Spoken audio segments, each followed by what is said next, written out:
మనకు ఆ నిందలు మోసే శక్తి లేదు. ఎదురుగా చూస్తూ వెక్కిళ్ళు పడి ఏడవడం కన్నా ఇవి ఇచ్చి బాధ్యత గలవాళ్ళం అనిపించుకుంటే కాస్త తృప్తిగా ఉంటుంది.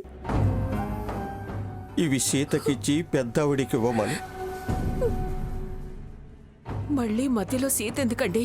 నేరుగా మనవిస్తే అన్నీ ఉన్నాయో లేదో మనకు తెలియదుగా. తను చూసి ఇంకా ఏమన్నా ఉండాలి అంటే ఎక్కడున్నాయో చూడొచ్చు. అంతా మీ చాదస్తామండి. జవాబుదారీ తను అనుకుంటున్నానే. పద వెళ్ళిచ్చొద్దాం.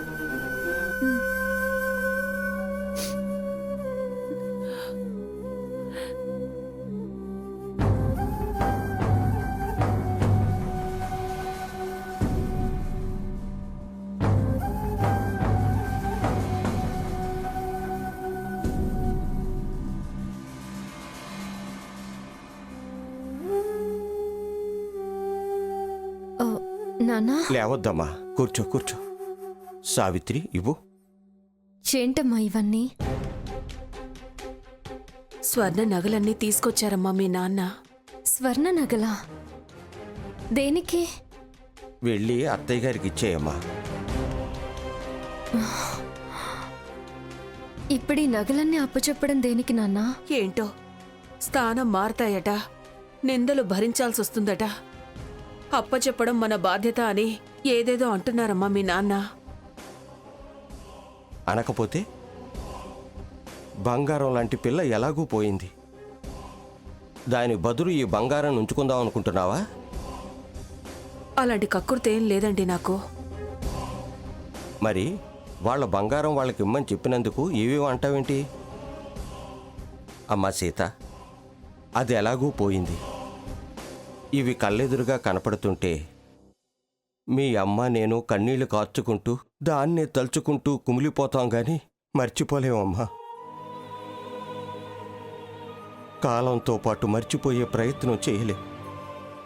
పైగా ఇవి అప్పజెప్పడం మా ధర్మం. అవి దాని గదిలోనే ఉన్నాయి కదా నాన్న, మళ్ళీ ప్రత్యేకంగా అప్పచెప్పడం దేనికి?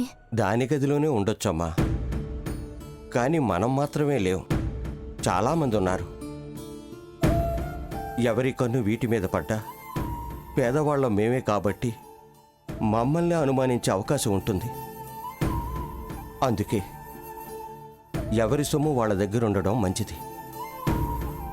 ఎవరైనా కొట్టేస్తారనా?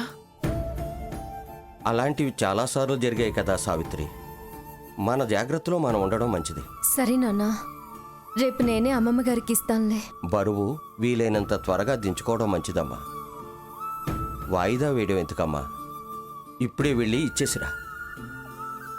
కన్ను పడ్డానికి స్థలం మారడానికి నిమిషం చాలు.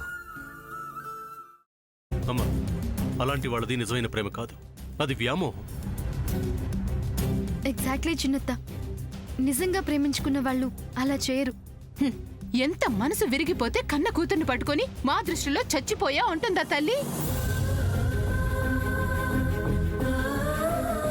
అది సరే అమ్మా, తన కూతురుతో తన మాట అనేటప్పుడు ఆమె మాటల్లో వ్యథ, కళ్ళల్లో బాధ గమనించావమ్మా? పెద్దబాబుకు బర్త్డే విషెస్ చెప్పు కూడా వెళ్ళాం కదా. ఊరికే ఎలా కాలిపోతుంది? మంట పెడితేనో పడితేనో తగలబడుతుంది.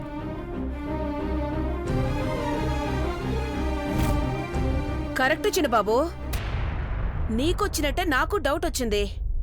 పార్వతే షర్టును తగలబెట్టిందనుకుంటా.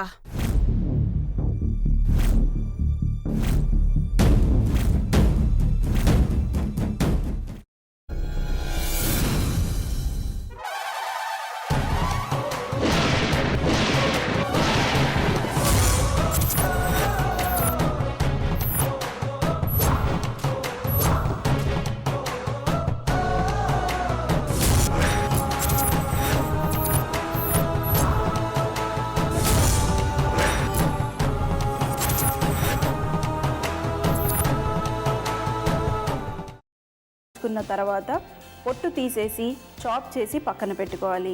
ఒక ప్యాన్లో కొద్దిగా నూనె వేడి చేసి అందులో ఆవాలు, మినప్పప్పు, శనగపప్పు, కరివేపాకు, సన్నగా తరిగి పెట్టుకున్న ఉల్లిపాయలు వేసుకుని 1 నిమిషం పాటు వేయించుకోవాలి. ఆ తర్వాత కాల్చి కట్ చేసి పెట్టుకున్న వంకాయని కూడా అందులో వేసుకుని బాగా మిక్స్ చేసి బౌల్లోకి ట్రాన్స్ఫర్ చేసుకుని అందులో తగినంత చిక్కటి పెరుగు లేదా పల్చటి పెరుగు వేసుకుని మిక్స్ చేసి అన్నంతో కానివ్వండి, చపాతీతో కానివ్వండి సర్వ్ చేసినా చాలా బాగుంటుంది.